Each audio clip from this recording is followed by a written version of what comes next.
Hey guys, this is Moriarty.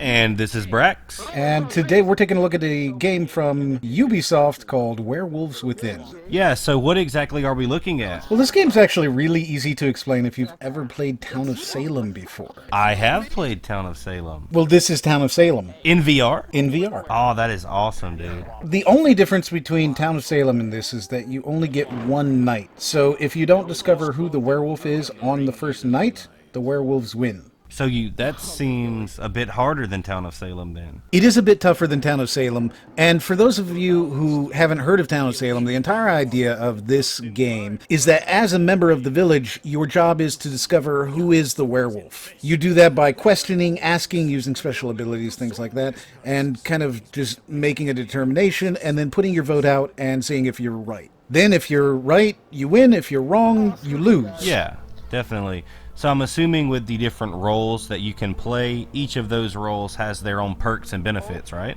Right, yes. So these are not AI, these are actually other people that you play with? Correct, yeah. So everybody has a model, there's 8 models, and you're sitting around a town fire discussing who is, in fact, the werewolf. Right, and you only have one night to figure it out. Wow. You might have a perk where one guy says, okay, I am this guy, and I can see that the 2 people on my right are not werewolves. Right. So now we know that those 3 are good people. Those 2 might be like, well, I've got a perk that says that that guy's suspicious in front of me. So he's a deviant or he's a werewolf or something. And now you know you can trust him. So it's definitely skewed more towards the villagers because it is harder since there's only one night. Okay, so the balance might be a little off in terms of that then. Yeah, but I think it may be that way on purpose because of the fact that since there's only one night, if the villagers don't have an easier time doing it, they're not going to be able to win. Yeah, and I think that the one night is probably part of the experience. If I imagine myself playing with 7 other people and we know there's only one night,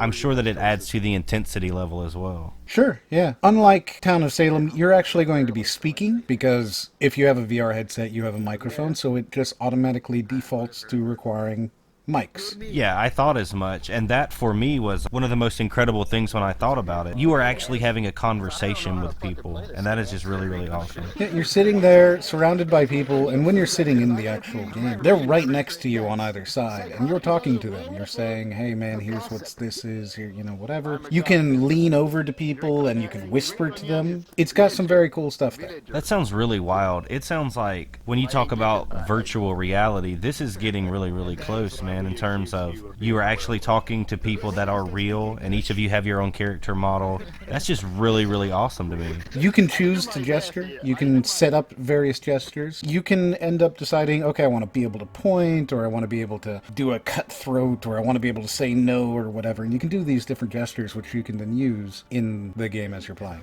That's really, really cool. Does everyone have access to the same gestures? Yes. Okay. The one thing I did notice, the microphone quality, like the audio sounds kind of rough. Yeah, that's one of the problems with all of these VR headsets is the quality of the microphone is not great. And in fact, on the Vive specifically, to make it better, you actually have to install a little flap of cloth over the microphone so that you can have a built-in pop filter. Otherwise, you end up hearing everybody making these deep breathing noises and puffing and huffing into their microphone because it's right beneath the nose. So there's definitely problems with the microphones. Well, either way, it still seems very fun. This seems like a game where you would definitely need to be a person that enjoys socializing openly, like vocally. Yeah, in fact, in my very first game, I did not talk that often because the settings, when you're setting up this game, it only gave me an option for 4 different microphones. Now, being that I am a YouTuber, I have like 9 different audio ins. Right. None of them were actually my microphone. Wow. It ended up, the only microphone I could choose was one that was sitting on my desk, way outside of my playing area for the Vive. So when I was talking, I had to scream to be heard. That's hilarious, actually. So I didn't actually talk all that much in my first game, and they kicked me for it because I wasn't talking. Oh, really? So there is sort of, at least in your experience, a community expectation like, hey, if you're going to play this game, you need to be able to communicate. You have to be able to communicate. If you're not going to communicate, then you're not going to play with us. I don't think there's anything wrong with that. The game is centered around accusing you of stuff, so why not? Sounds really fun. All of the people I had played with were on the PSVR, so it is cross-platform. Oh, really? Every single person that I played with, none of them were using the Vive, none of them were on the Oculus. They were all on PSVR. I wonder if their experience is any different considering that. I think that their experience is going to be basically that instead of having two hand controllers like they're using on the Vive, it's going to be the DualShock controller that they're going to be using. So other than just kind of not being able to actually move their hands around, not a huge difference. Okay. One of the things that you can do, and this is definitely something that they put into the game to kind of ease PSVR players into this. This is very much, for me, a game that was designed to get PSVR players buying VR games. That's what this is designed for me. Because this isn't exactly a mind-blowing VR experience. It's not something that a Vive player who's had their Vive for 6 or 8 months is going to be going, oh wow, this is the coolest thing ever. It's alright. It's a good game. It's Town of Salem, but for a PSVR player, this is brand new. And so one of the things that they did is they actually introduced a way to stand up, which then says, okay, here you go, this is me standing. It gives the person who stood the floor, and it quiets everyone else out, and they can talk. So they can stand up and they can go, I'm going to tell you what's up. It's definitely Brax who's the bad guy. Just the inclusion of that being able to stand up. I mean, that's cool, but it's not a game changer, you know? Not at all. But it is one of those things that makes it feel like this is features that were designed to get a PSVR player used to playing VR. Yeah, I could totally imagine that. And considering this is a AAA publisher developer we're talking about, it's not really that surprising. No, because there's no movement. Movement's one of those things that is really touchy with VR. You've got people who can't do D-pad movement. If you throw in D-pad movement, they get ill. You have people who hate teleportation, so you have to start adding in all these different types of movement methods, or you're doing it like Climby does, where you're moving your hands back and forth. Whatever it is, there's a lot of different things that they've done, various types of locomotion.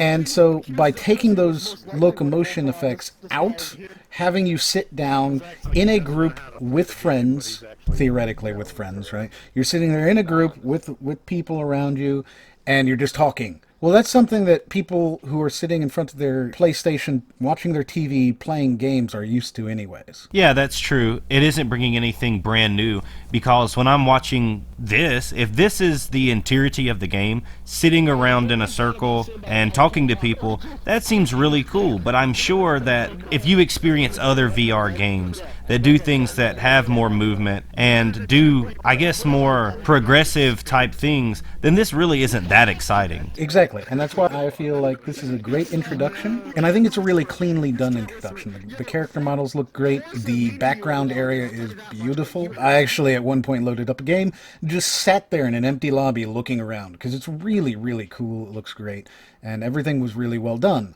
On top of that, the gameplay is fun. It's, a proven method. Town of Salem has proven that this is a very good game type. Oh, for sure. There is definitely a market for it. And I think that it is the original concept of saying, hey, let's take Town of Salem and make it VR is a really, really awesome idea.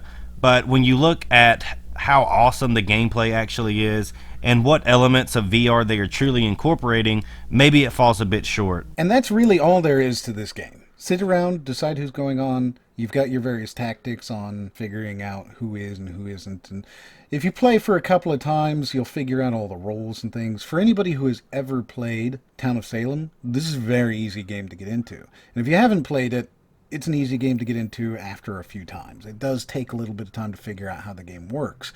But other than that, that's it.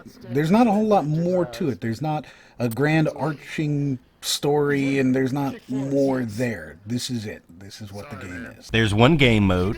There are a few roles. Once you master those roles, you pretty much have everything figured out. So I guess it all comes down to, hey, if I want to play this with my friends and have a good time for a few minutes, we can. And after that, then maybe that's kind of all you get out of it, I guess. Sure. Yeah, I would love to play this with friends, because I think that would be a lot of fun to be able to sit there in a circle with your friends, and you know that Bobby lies. So whenever Bobby talks, you're going to be like, no, f*** you, Bobby, you're lying.